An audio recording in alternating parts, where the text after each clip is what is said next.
Hello and welcome back to Tommy's Top Picks Weekly Roundup podcast, episode 156. I'm your host, Tommy, joined by John. How's it going? We are in a bubble, John. I know the title says, "Are we in a TCG bubble?" I know we're in a TCG bubble. Do you know why? Why? MetaZoo cards sold. I was cleaning out my shelf. I found a stack of old MetaZoo promos, and I was like, I wonder if any of these are worth more than $1. A couple of them were. A couple of them sold. What? Yeah, it's a bad sign when MetaZoo starts selling. That's not okay. Bad sign. Is it still a fraction of what it was worth at its peak? Yes. Oh, hell yeah. Yeah, but you could take it as a tax loss. There's your sign. There's your sign. Yeah, none of mine's sold. It's been at the same price for a long time. These are just random singles. Yeah. Well, it's just a completely... the rare singles or whatever. Yeah. It is a sign. We're going to be talking about a bunch of stuff. That's enough MetaZoo for a long time, though. We're going to be talking about some Magic, a lot of Magic. Going to be talking about some Pokemon. Going to be talking about some Fab. Going to be talking about some economics at the end. Yeah. We're going to talk about what we played, some standard stuff, Innistrad Remastered, Aether Drift, Bloomburrow, March of the Machine, some Sword and Shield stuff in Pokemon, some Scarlet Violet, some single stuff. Flesh and Blood, we're going to be talking about the Hunted and the Command and Conquer reprint. Fable is a gem. Rudy's offering multiple kits again. And then Economics is a surprise at the end that you have to stay tuned for. Yeah. So, we played in person yesterday, and it was a lot of fun. We did. We drafted Duskmorn Winston with my wife, and it was a lot of fun.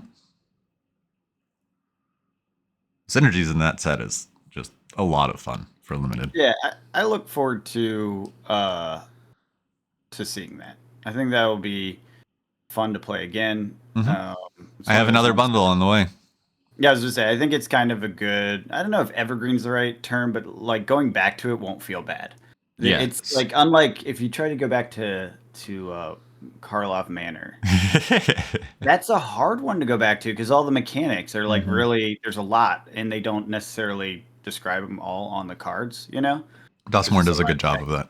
That's what I mean. Duskmorn is very like streamlined, straightforward mechanics. It's pretty easy to pick up and it's cross archetypes, right? Yes. So it makes it like, okay, I have this color combination, I'm in it, and then you can pivot and it still works because it works on different colors, right? As opposed to something like the Karloff, I feel like if you go out of those two colors, then your synergy is broken. And sometimes the synergies in the colors don't work. So you get the colors, but you don't get the synergies because they had cross functionality. It's just, that one was messy compared to this. Duskmorn is very well done. I appreciated that. Yesterday was fun. Yeah, it was a lot. Mostly because I won. You did. I beat Tommy in a draft. He's drafted before. Yep, you did. It was a momentous occasion. It was a Simic victory, which is the best kind of victory, I guess. Yeah. No, your deck was really solid. It did its thing. It did. It did its thing a couple different ways, and it recovered from a little bit of a stall on one of the games, which is pretty cool. Yeah. I went black-white, which was super fun. I tend to have white be one of my colors in Duskmorn, just because of how flexible it is. And just how it synergizes with just a lot of colors very well. Compared, out of all the 5 colors, I think white is the most versatile. Like, has the strongest pairings with other colors. Yeah, I'm pretty sure I told you I looked up the guide, what the archetypes were. And on it, because instead of it being the sheet from like a draft box, it was just something like graphics someone made, and it was just on Reddit. Yeah, bundles don't have the archetypes. What's that? Yeah, the bundle. Yeah, the bundles don't. Yeah. So I googled it and came across that, and one of the things it had was the most popular kind of color combinations, and I think the first and second one were white something. I know. I think one was Boros. And white something. I don't remember what. I think it's white blue. Okay, and the third, yeah, that sounds right. And the third was Simic, which is why I ended up going Simic. Hmm. I was like, all right, I won't pick the Green was first. open too. Yeah, that's why I was like, what do I have Green and what's and blue actually were good? open. Yeah, which Yeah. made it very nice to make my deck. Yeah. Yeah. Because my wife went Boros, so we shared white. Yeah, you guys are fighting. Yeah. But it was fun. It's a good time. You know, one Um, thing that Winston doesn't replicate, what? changing directions. Yes. Or if we could modify the rules for that. I'm not entirely sure Absolutely. how you do that, but yeah, that'd be Well, you figure out, split the pile, like yeah, split the pile in split the half. pile in half and call it switch directions after Yeah. half or something. Yeah, yeah. Yeah, we should do that next time. Yeah. When we have more than just the two of us. I guess it doesn't make sense to do it when you only have two, and it is a format. Right. That's why it's not in. Yeah. Yeah. Yeah. Yeah. I don't know. I'm torn, right? Because I'd like to be part of a group that drafts on a consistent basis and has at least 4 people to just do that. But also, then that would require me to have time on a consistent basis to do that. Yeah, you're the problem in that. I'm the yes, absolutely. Yeah. I have options. I have people who have invited me to exactly said thing. And I didn't show up. And I didn't show up. I have an open invitation. I can go whenever. I probably will one of these days. Because I really want to draft Lord of the Rings in an 8-pod draft. Yeah. So maybe over the summer we can plan something and just be like, just far enough ahead. Just get people and be like, hey. Like I said, and one of the things that's really successful with our group in general is like a game day. Like, we're going to rent an Airbnb. Yeah. Enough rooms for everyone. This is how much it costs to show up. Mm-hmm. A game the whole time, 48 hours, whatever it is. 2 days, 3 days sort of thing. And then and we like to do it, at least some of us like to do it where we can hike as well. Like go to, oh yeah. Like, kind of out in the boonies, because those Airbnbs are cheaper for one, and then two, you can get out and like get off your ass for a minute because you sit around playing a game all day, you kind of want to stretch your legs. So. You can go touch grass. Yeah, touch some grass, get some fresh air. Yeah. It's fun though. I mean, it's a lot of fun to do that. So yeah. But beyond draft, I've been exploring different top decks in standard right now, and just to kind of get a perspective of what's going on. And one of the discussions John and I had midweek that we wanted to hold for the podcast was just how standard as a format should function, and how it should be easily accessible. Because there are a lot of really strong decks, and they are very fast. The article that John sent was on... As you can tell, we send each other a lot of things. Yeah, as I scroll back on this... 400 messages back. MTGRocks.com. Titled "Poor Gameplay Makes Flagship MTG Format a Bad Experience." Mm-hmm. Now, I did not disagree with this article, but I had a counterpoint. It's a clickbait title, so probably more dream sounding than it actually is. Absolutely. There are a lot of strong cards, and there's a lot of... So the main thing that it breaks down to is there are a lot of very strong 1-drops. And then, like, for red, there's the Heartfelt Hero. I've talked about that a bunch. The mouse that grows every time it's picked or it's selected, and then deals damage equal to its power. But then there's also a lot of 1-cost removal that are the answers for it. And if your opponent draws their 1-cost creature and you don't draw your 1-cost removal, the game can get away from you pretty quickly. Like Cut Down, for example. Destroy 1 black, destroy target creature with total power of toughness 5 or less. So that can just trade with the Heartfelt Hero. He does 1 damage. It does 1 damage to you, but that's the minimum it can do unless you exile it. Mm-hmm. But there are evolving late reactive strategies like the Abhorrent Oculus in blue from Duskmourn. And it just kind of seems like you can see in the sets that they are building a standard format. And I don't think like because they're building off of each other and the sets are reactive to each other, and I think each set really does evolve the format, at least recently. Like Duskmore did, Bloomborough did, Outlaws did. Like all the sets are making impact on the format, so that's why I'm really excited for Aether Spark, because I think it'll just continue to add, hopefully. Yeah. And with these coming like every 2 months, it's the standard format never really feels super dull.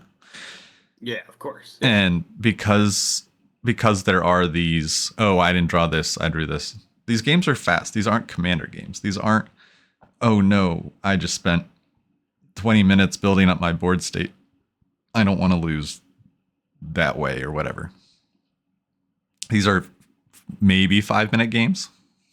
So it's just, you just can jam a lot of games in this format. And it's supposed to be best of 3.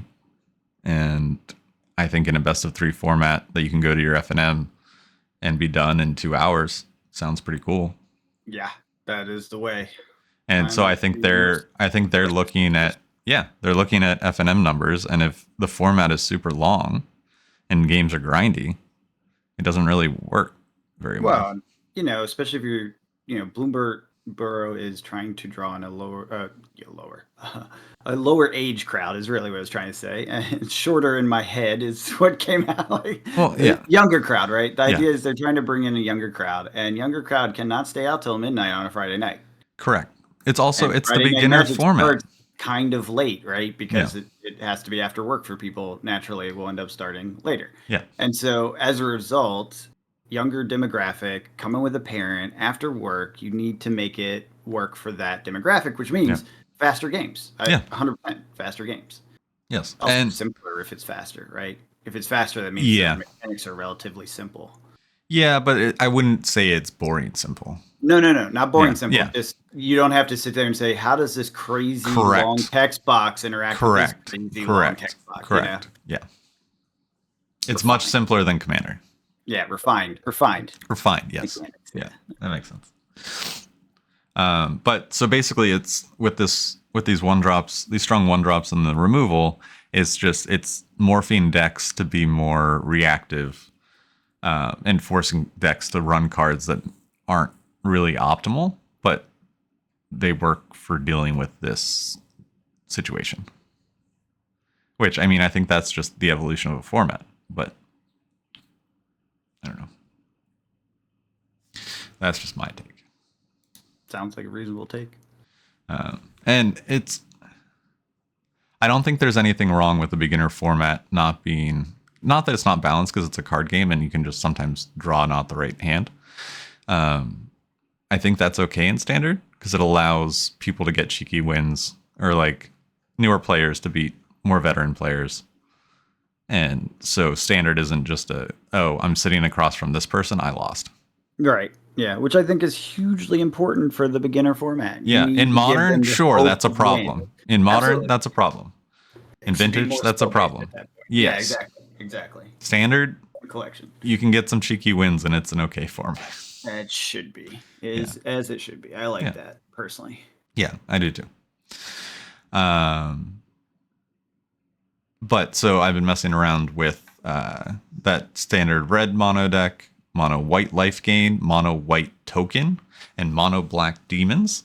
A lot of these decks in the top of standard are mono colored decks, which are also very easy to pilot because you don't need to deal with land fixing. It's a good point. Right? Is thing really difficult in like 2-color for standard historically? I don't think it has been, has it? No. There are still also a lot of tier 2 and 3 2-color decks. Gotcha. It's just these are, and almost all of these decks will get some. Well, I don't know if some of these decks make it past the next rotation, because they use a lot of Mom and Brothers War cards too. Yeah, I kind of hope the answer is no, right? Because otherwise, why are we rotating if, you know what I mean? Like, if it gets stuck I guess it does happen from time to time. It just stinks when it happens. Where What? like the newest stuff is the most powerful, and therefore it stays for the longest amount of time. Foundations, 5 years. Yeah. Well, yeah. I mean, that's Foundations has some strong cards. yeah, and that will, So yeah, it just stinks when that happens. But I think they're better at it. Although that's a big question mark. Maybe that's kind of what they're saying when they're saying we're focusing on standard, is to try to make sure that it always, maybe not always, but it regularly feels refreshed. Because Yeah. I think that's part of what kills any format. People were saying that about Modern. It just got stale. It was the same 3 decks or 2 decks, and that was it. Like, that was the game. There was nothing more. You couldn't do anything else. It was solved. Yeah. Yeah. Exactly. Opposed to So the band hammer game. Banhammer. Yeah. What else? You were talking, you had something on out of stock stuff? But yeah, just before, what is rotating out this year is Dominaria United, Brothers War, Phyrexia, March of the Machine, and March of the Machine Aftermath.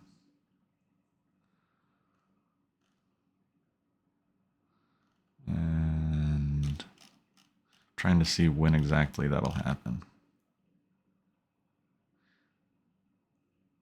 It's funny. I don't think there's an exact date.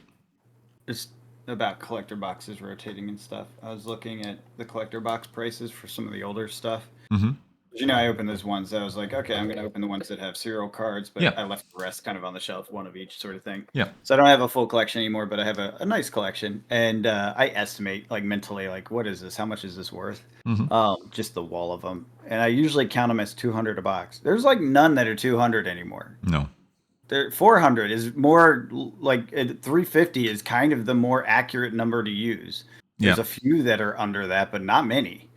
I was just flipping through the collector box. I was like, what the heck? Holy moly. I didn't realize they all went up so high. Especially the stuff that's still going to be in standard after this rotation. I mean, Phyrexia is up there. I think it's sure, Phyrexia. Fancy stuff in it. It has serialized, doesn't it? I don't think so. The serialized Phyrexians were in Mom, not in Phyrexia, unless there was a separate set. I don't think Phyrexia has serialized. It has those oil ones. Remember the fancy oil ones that everyone was... The oil slick? Yeah, I think that's why. I could be wrong about that, though. It's okay. We don't need to look it up right now. Yeah, no. I thought they did. And maybe it does. Like I said, I'm not 100% sure. But the reason I'm pretty sure is because I looked up where the serialized cards were. That's why I opened them. I didn't open that one. So if I would have at least pulled it into the pile to consider opening, and I didn't. So I'm guessing it doesn't have them. Or maybe it's one of those where, oh, you know what? Was that the first one? With the weird reverse one that it was like 1 in a million or whatever is really, really small chance of getting it? No. You know what I'm talking about? There's the neon ink. That's Kamigawa. Yeah, that's Kamigawa. Yeah, I don't think there are. Yeah, it's the oil slick raised foil. Yeah, there was a fancy Yeah. like foiling, and people love it, and it's the only place they did it. Yeah. I think. For now.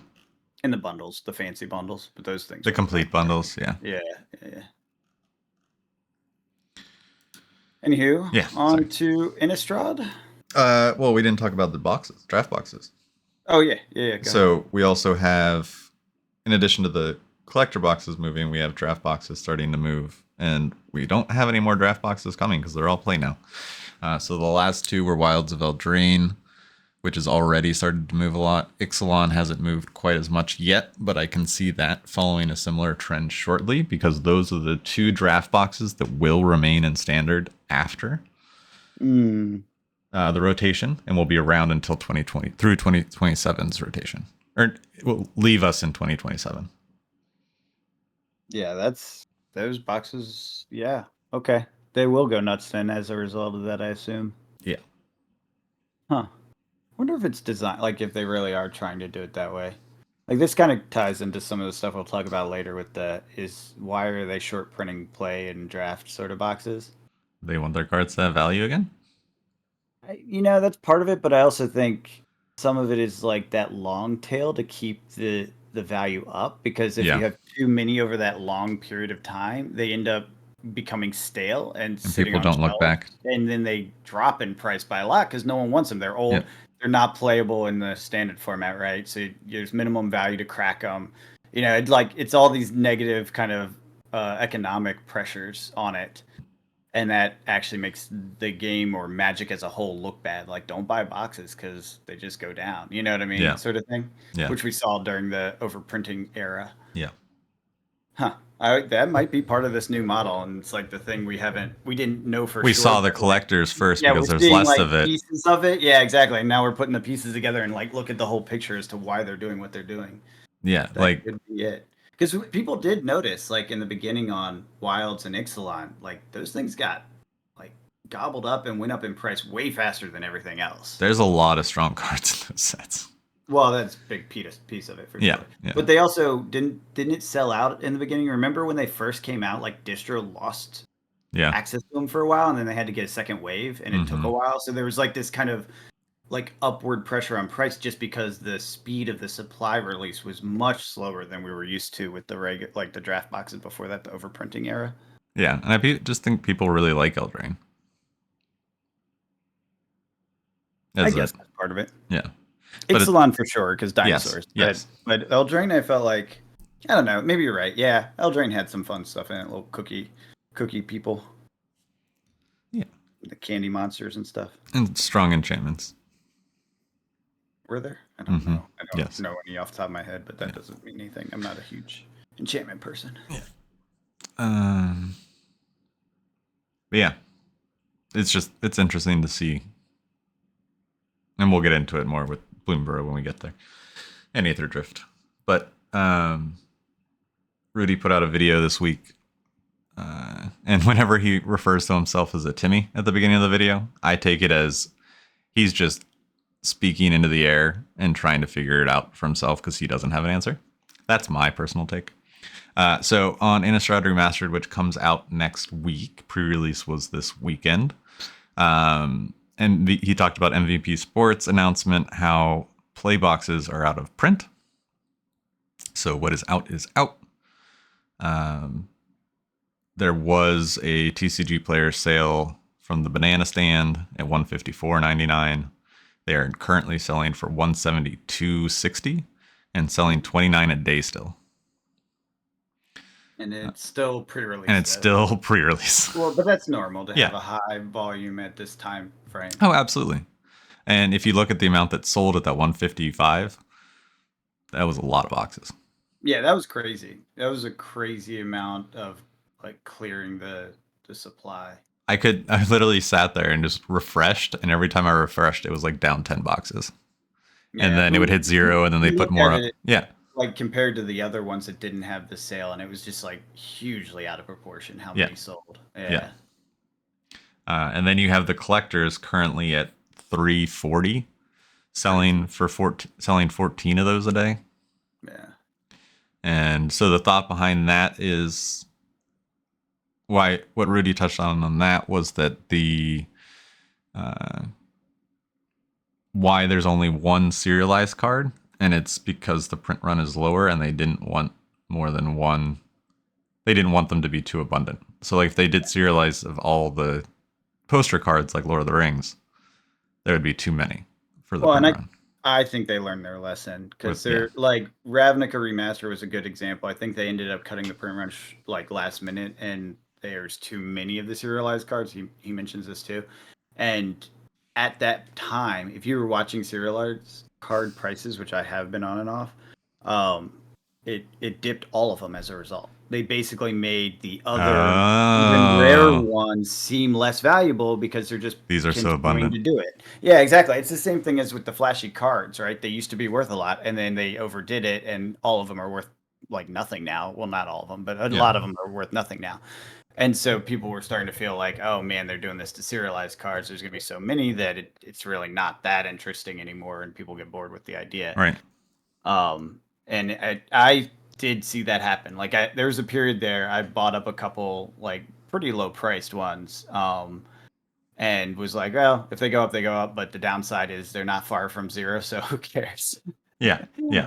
And that has reversed. Now a good chunk of them are completely out of stock of obviously the fanciest ones that people really want. And most, if not all of the kind of middle range ones are slowly moving up. So it Which is. puts pressure on the collector boxes. Yes, exactly. Well, and I think that's part of it. They're moving in tandem with the collector Yeah. box prices spiking. So that's part of the reason I look at it. I mean, I'll tell you, it was dumb to open those ones for looking for serial flags cards, right? Because they're probably going to be the ones that go up the fastest. But honestly, I checked all the prices of the ones I opened and I wasn't sad about any of it. I was like, Yeah. okay, I'm willing. I want to open things. I want cards. I Yeah. want stuff to make new decks out of it. And I got that. Mm-hmm. But the reality is those will probably end up moving up faster than the other ones just because of that. That kind of mechanic that it seems like they're working out with this one serialized card and Innistrad. And if they're smart, they stick this route, right? Because if you overdo serialized cards, you really do damage a lot of different sets, and you damage the brand as a whole because you're trying to say things are rare and then you make them not rare. Like you can't have a serialized card that's not rare. Right. Or has a perception of not rare around it. That just defeats the entire purpose. It makes you look really, really bad. Like Yeah. you're Yeah. scamming people. Yeah. So hopefully they stick with that. I think that's reasonable. Yeah. We'll see. He did say he was kind of 50-50 on the play boxes because they're moving up in price. They're out of stock, quote unquote. Yeah. It's a play box, so that's weird. But it's not standard, so maybe. And like, it is the first time I've seen him because he's been bullish for a while now. Think everything's great. This is amazing. Record year, banner year, all this stuff. And this is the first time he was like, I don't know on this. Yeah. He's like, it might like be a good thing to buy some and watch it spike, and maybe that works out, or maybe you'll buy them and they'll crash because the pre-orders were low. He was trying to get intel, so he was talking to all these different stores, and like none of the stores ordered a lot. So he's like, maybe there's just not a lot of demand on them. He's not sure. So, and then of course, when they do the TCG player sale, then there's a lot of demand. Yeah, that's been a bad sign. It means they're not selling. Because we saw that at least with like Flesh and Blood and other ones like that. Mm-hmm. The sets almost all crashed right after the big sales. What are they calling it? The TCG player sale curse or whatever? They said that for a while. Yeah. Remember that? Yeah. When the first few of them, like the first three of them, the products Karlov like Manor exploded. And wasn't there like a MetaZoo sale right before they closed their doors? Yeah, the last one, the Hello Kitty one. Yeah. Oh yeah, the Hello Kitty. That's right. I was like, it's like it was a curse for a while. So. So we'll see how Innistrad plays out, but I honestly think the supply is low, just based on what we're seeing around, and not about price action. Just the fact that you can't get certain things, like definitely can't get the collector boxes. I think they just cut the heck out of these things. Yeah, we'll find out. Give it a month from next week, right? There's no commander decks. It's just the collector in play for Innistrad. There's no bundles. I think that's normal. They didn't do commander decks for Ravnica remastered, did they? No. But yeah, I don't think so. Yeah, I think that's normal for these. This is the first one that is a play box, though. Yeah, that's true. Yeah, they only, I think, what is it, like 1 a year, maybe 2 a year for the remasters? Yeah, I think it's just gonna be one probably.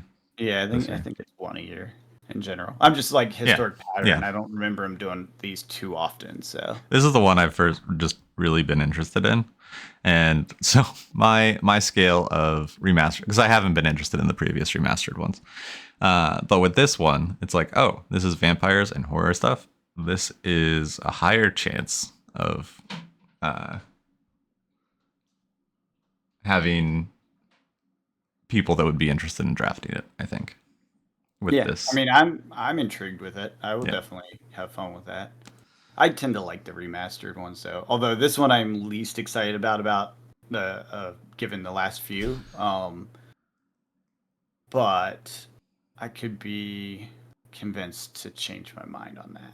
Yeah, because there's like I like some of the like old school borders and that sort of thing, and I like the poster cards on this one. I think the thing that threw me off was that some of the special treatments is the double feature thing, which was such a bad taste in everyone's mouth. I just was like, I don't know if I like that.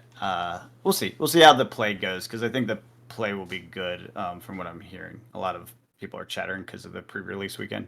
Yeah, they're like, it was a lot of fun, this, that, and the other. And it's like, okay, if they balance it right, which a remastered is supposed to be designed like specifically for play, Yeah, and this If had they, some of the designers of the original Innistrad, I think. yeah, I watched if a they do video. that Yeah. right, if the gameplay is great, then it's going to be a banner product. Especially with the low print run, which it seems is the fact. Yeah.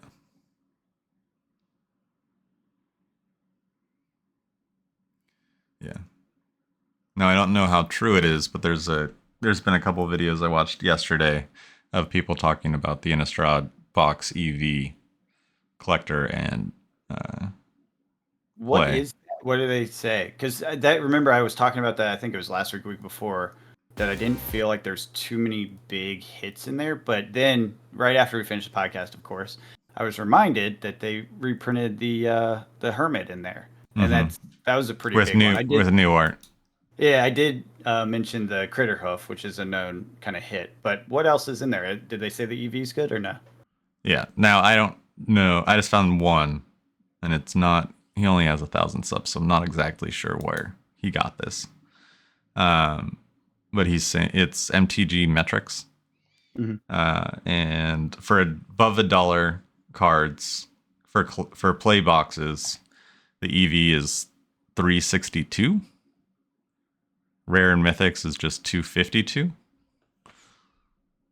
And then on collectors, because I guess he points to like all the lands and how many you get in the play boxes and how many more rares and mythics you get in the play boxes compared to draft. Yeah, but he's also using pre-order cards. And it's also pre-order. Yes, exactly. So that's where I was going next. It's like I'm like that's a BS number, and we know that because we've done this EV calculator before. Like I did it by hand before, so yeah. And then technically the collector boxes EV is around like 660 for above $1. But no. So, but what it says is it's much higher. So when it comes out, I think you could probably break even or do a little better, but we'll see. It's a good sign, but it's not law to follow. Yeah, I would take that with a giant hunk of salt. Yeah. We've seen this. If you do an EV calculator and pre-release prices for the singles, you're wrong. 100%. Yes, absolutely. Pre-release prices are always over. Absolutely. Because people can't list them. Unless you have, was it the Gold Star shop or something, you can't list it. So no, you need it's not the Gold Star. Mortar, right? It's the brick and mortar. Yeah. Yeah. So it's like the supply on TCG Player, if that's where the data source is. Yeah. Is limited. It's false. Yeah, it's completely false. And what tanks it is oversupply, right? So yeah. Yep. That's all. Yeah. Nope. We'll look in a month. Yes, absolutely. Absolutely. See what that says in a month. And in a month, we're going to be getting Aether Drift on Valentine's Day. That's not even a month. Jeez. Nope. Yeah, I was wondering about that because I felt like they were kind of on top of each other. And I think that's why they didn't even put Innistrad on the timeline for 2025. Innistrad just feels like this little forgotten child. Kind of weird. I wonder if they thought it would fail or be bad because Ravnica had such a struggle, and then now it's kind of doing the opposite because they didn't print that much of it. Yeah. Almost like when you make things scarce, people get hyped. If people can't have it, they want it. Yep. Surprise! Look at Pokemon. We'll get there. But so Aether Drift, I've noticed pre-order prices have been moving up. Now it's still pre-order. We're over a month out, less than a month out, about a month out. But I was seeing play lower, and now on TCG Player it's pre-ordering for 114. Which again, these are the play boosters that have 6 less packs. Right? Yeah, I believe so. Yeah, and that is Rudy pricing, right? He's 116 for current play boxes. Do we know what his price is for this? I haven't heard it. I don't think he knows yet because he said it would be a little less because there's less packs. Yeah, so, I've seen pre-orders off of TCG Player at 110. Okay.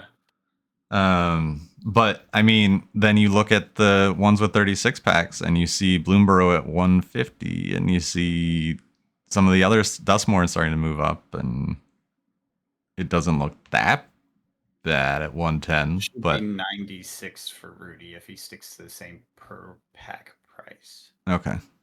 something like that around that Yeah. area. Yeah. Which tends to be, frankly, an anchor for the market. Yes. His price, because he's like essentially wholesale pricing direct to consumer. And then when he runs out of Wilds of Eldraine, yeah, it spikes. Yeah.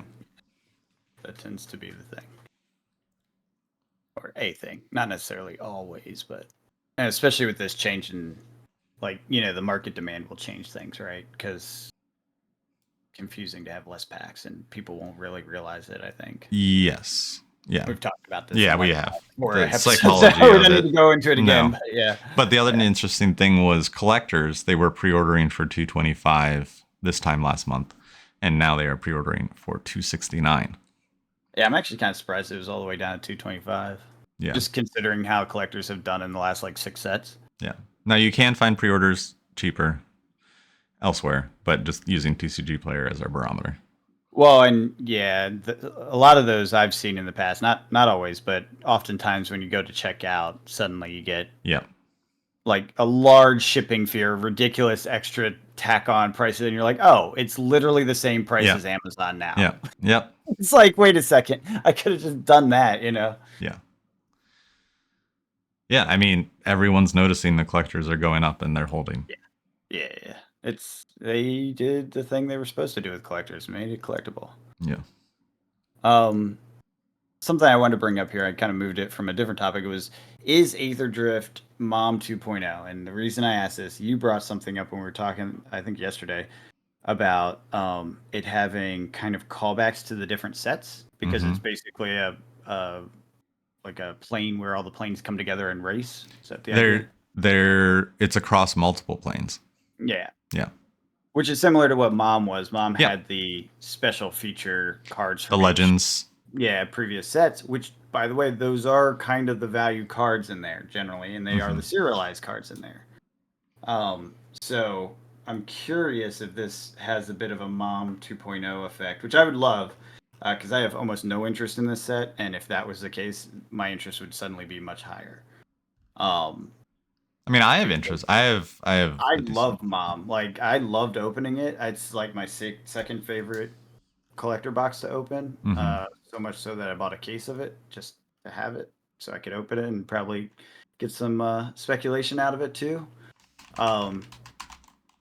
And which, by the way, is now like completely sold out everywhere, or at least a TCG Player and like most of the common shops.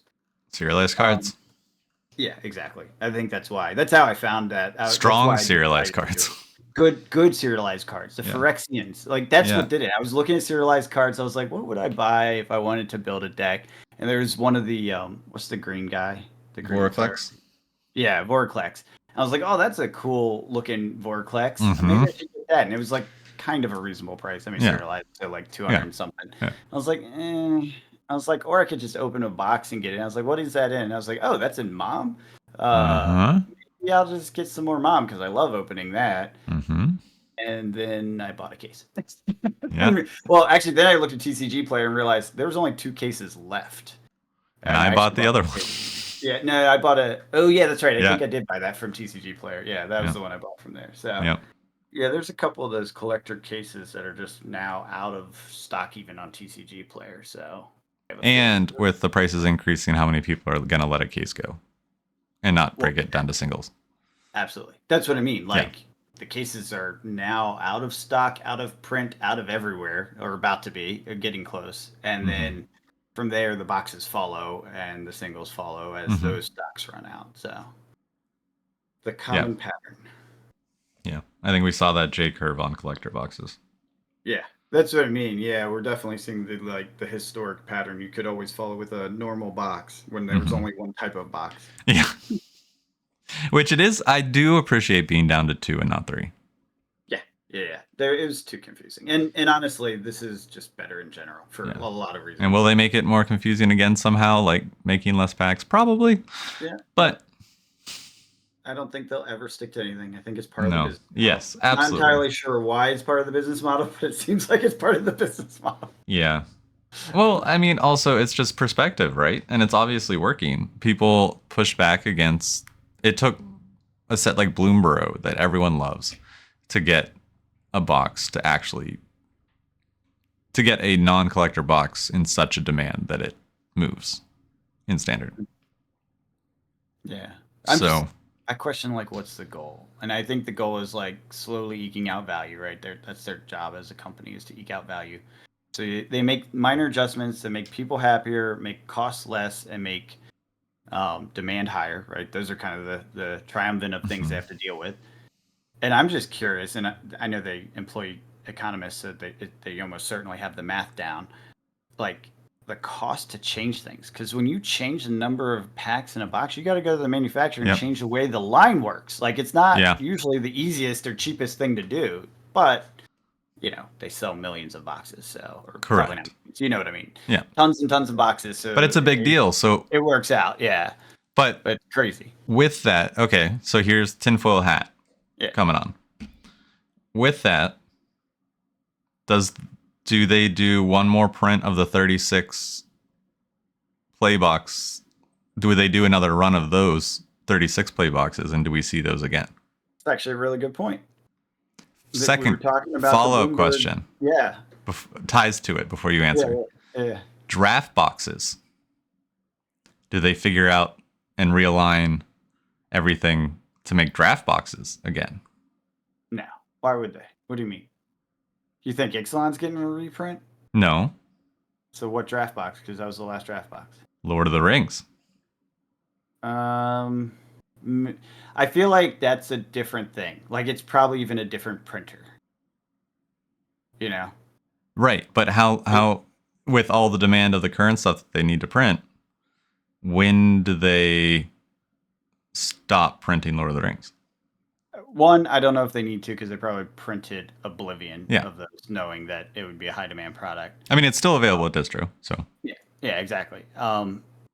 Two, and this is kind of ties to that. I feel like that's an entirely different like business segment, decision making, printing time, all this stuff. It's a separate thing from your standard. Yes. Standard is probably a subset of their factories that they have tuned to work with how standard and the release cycle goes. Mm-hmm. Whereas I feel like Lord of the Rings, the Modern Horizons, probably the remasters, all are on another line in track of business process. Right. And but so as a result, that line is used to changing it up regularly because they have to got it. Okay. specialty and things like that. And frankly, to treat those IPs with the respect they need, right?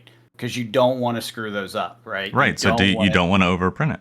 And you want the higher quality printing, right? Because if you come out with Final Fantasy and the cards are chipped and garbage, like we get sometimes a standard, you will get in trouble. Like you may be sued. Oh, for sure. Yeah. So there's a whole different, logic around how they do that. And I have a feeling that one's far more flexible on like, print runs, print quality, structure, needs, requirements, reprints and how often, what they can do with it. There's probably a longer contract in place to say that, hey, at any time, if we need to spin it up and do, I don't know, whatever their small amount of batches, call it 100,000 bucks, 50,000. I don't know what their small batch. Don't take those numbers seriously, but yeah, whatever their small batch print is, that they're contractually obligated to set up to do it, so that the printer themselves keep everything kind of in the close as opposed to the archive. They can pull it back out and start printing it again if they need to. I mean, I imagine that's a whole separate thing, and that's part of why the premium products have a premium price, because they have a premium cost too. To make, You know what I mean? And that's somewhat how things got disaligned, because they're putting a lot into the premium products, and Ravnica, some of these other premium products were just like completely disliked. People were just like, these are terrible. Wouldn't pay the premium price. Wouldn't pay a normal price for them. They were coming down to like the normal prices. So, just from what I've noticed, because I do keep an eye on Lord of the Rings stuff. Obviously, collectors are gone. Set is disappearing, but I don't really have interest in the set boxes. So I'm just trying to gauge how much time I have to make my draft position. I have 2 cases. Well, here's probably a good answer, or at least partial answer. Wasn't there a statement about how long they had the license for the IP? It was something like 2 years. Maybe. I'm pretty sure they announced that at some point because people were talking about will they do a second Lord of the Rings set because that's such a long license period. Yeah. And assuming we don't have any hints of a new Lord of the Rings set in that period, then you have to assume they expect to have the play boxes printable during that period. That's the point of the license. They're allowed to make it again. As a Universes Beyond product, Wizards of the Coast has a limited use of Lord of the Rings IP for Magic the Gathering Arena. This means booster packs will be removed from the store at the end of 2025 and unavailable for purchase from 2026 onwards. Although the booster packs will not be available, players can continue to craft individual cards using wild cards beyond 2025. So maybe That gives you a good 2025 idea. is, yeah. That's their license for use for some degree. Obviously, they work out the details, such as we can craft the cards, but you can't buy them. You know, But cards are, but the boxes are still at distro. They're still available. probably It's till the January, and I would say end of 2025 is your safe, like educated guess. Yeah. On your timing. Yeah. Of that, and they'll probably be available to sell after that. They just probably can't print anymore or make anymore. Right. Stores can sell them. Distro can sell them. Exactly. Wizards can't sell them to distro. Stores can sell them. Wizards can't make more and sell them directly to distro. Right? Yeah. Exactly. Yeah. So I think that's probably your best guess. Again, it is a guess. And It's definitely not guaranteed, but it's a good guess. For sure.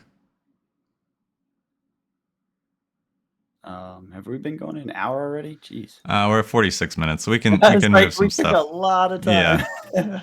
Maybe we can save the Pokemon and Fab stuff for next week.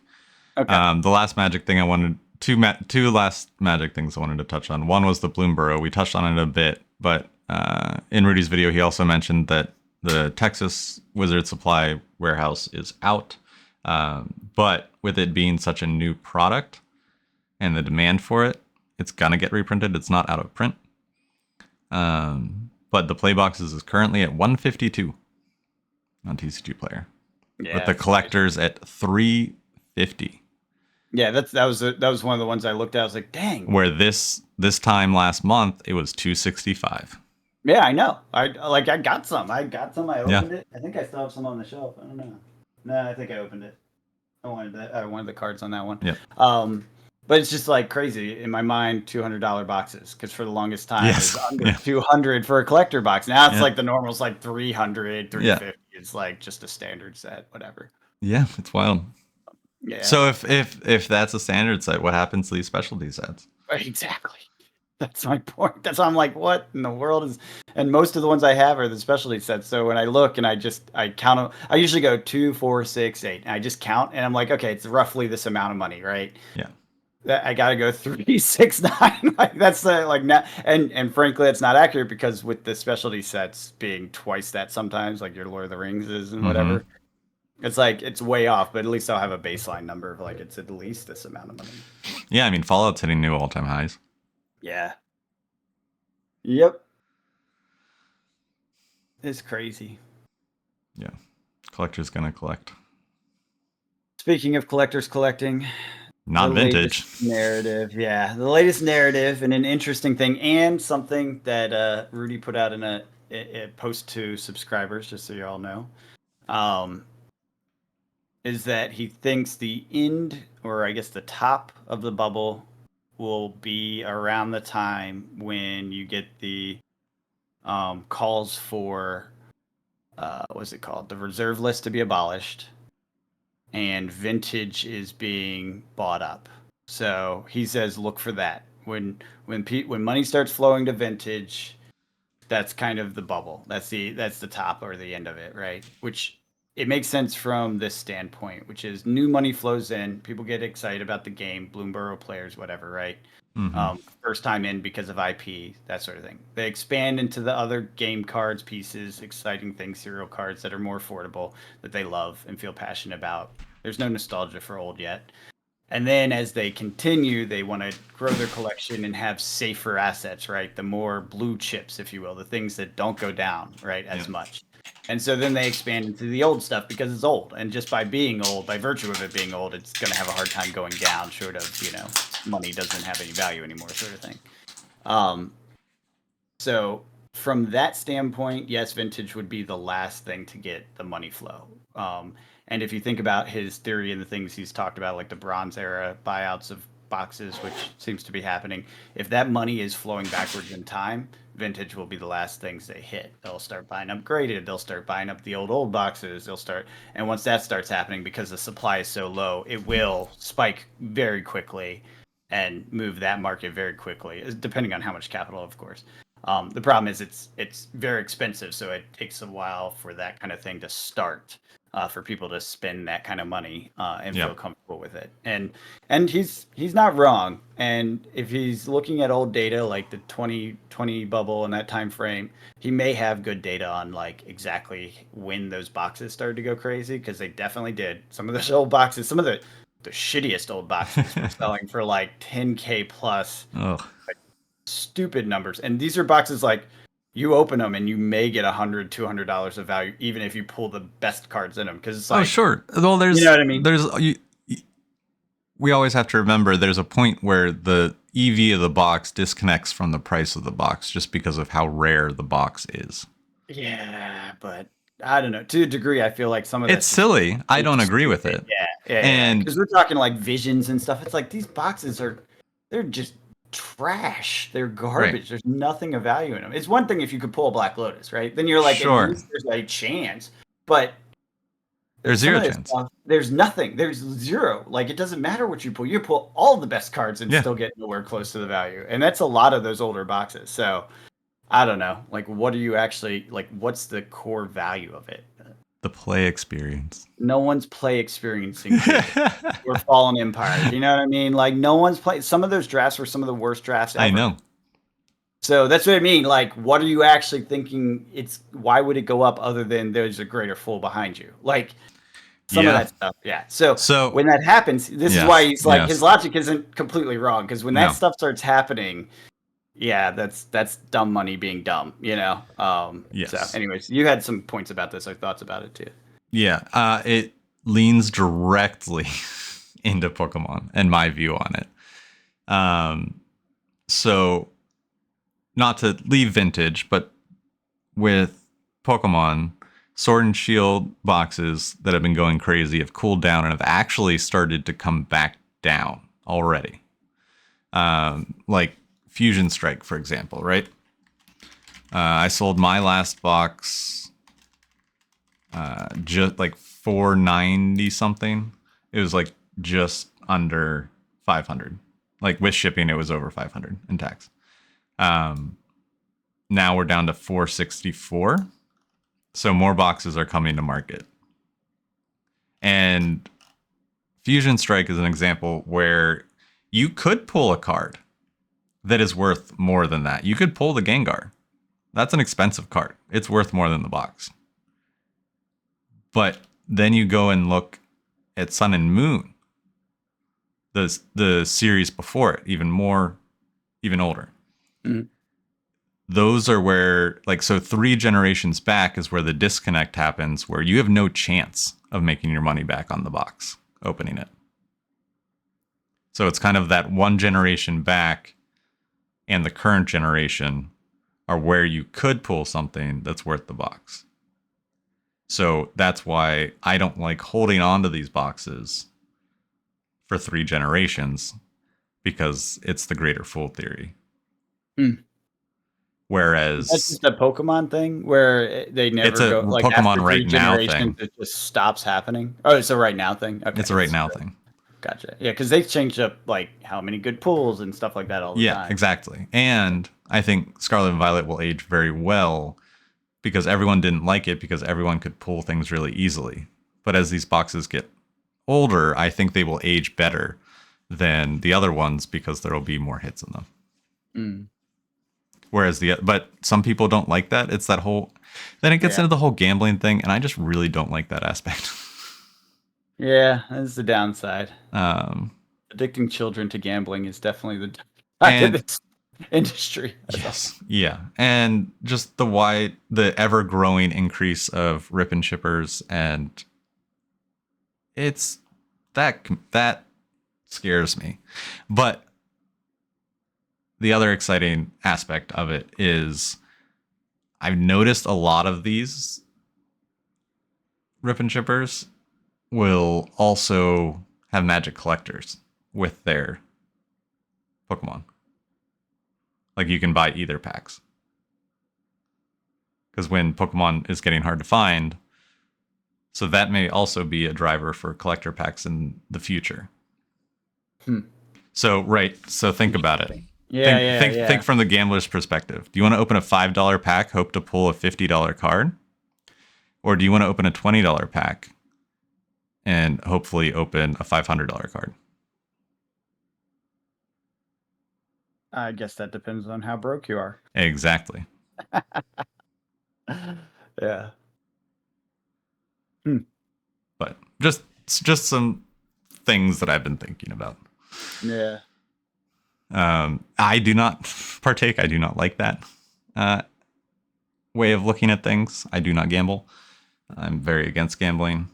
Cards are the closest thing I get. I was gonna say, you're full of shit, Tommy. You gamble every time you're opening something, and that's exactly what it is. Well, sure, but I very rarely do I open things wanting.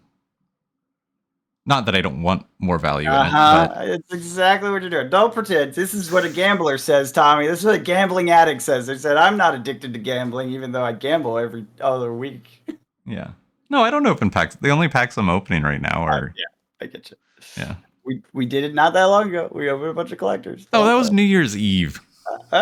Just saying. That was a special thing. And all the singles went on my store. I am unabashedly addicted to opening packs. I know I am. I like it. I'm not. I have it under control. To pay for it.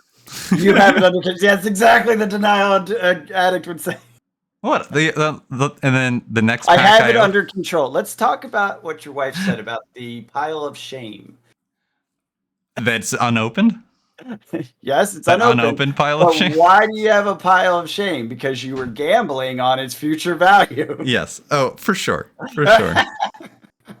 For sure. And it was shame because you missed your gamble. It failed. Yeah. But I made other gambles and they won. So, yeah, of course, yeah. So some win. That's how you stay addicted. Exactly. Well, isn't that just the stock market then? Isn't everyone in the stock market just gambling? No, there's a slight difference there. Oh, yes, sure. Cards don't produce any additional value through labor. Companies do. That's true. Yeah, sometimes. Yeah. But yeah, the two key things I wanted to touch on this week with Pokemon is that Sword and Shield seems to be plateauing and cooling down. Reason being, they're getting really expensive, and I think they're just reaching a point where people are less willing to. They don't think it's going to keep going up as fast, so I think people jumped on expecting it to go higher, and it did not. Now we still are in 2025, and is going to be the year of Pokemon, and there's a bunch of crazy sets coming down the line. And we have people killing each other people fighting each other at Costco for these boxes. So we'll see on that. But Scarlet Violet pressure is increasing. Those are the boxes that are selling right now. Last week I said I'd be surprised if I still had any.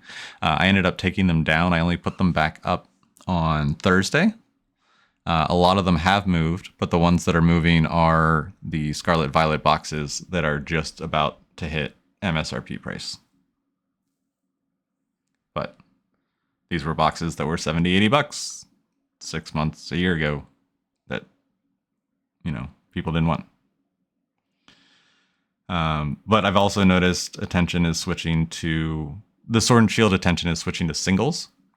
A lot of the Sword and Shield sales that I had this week were Trainer Gallery full art singles.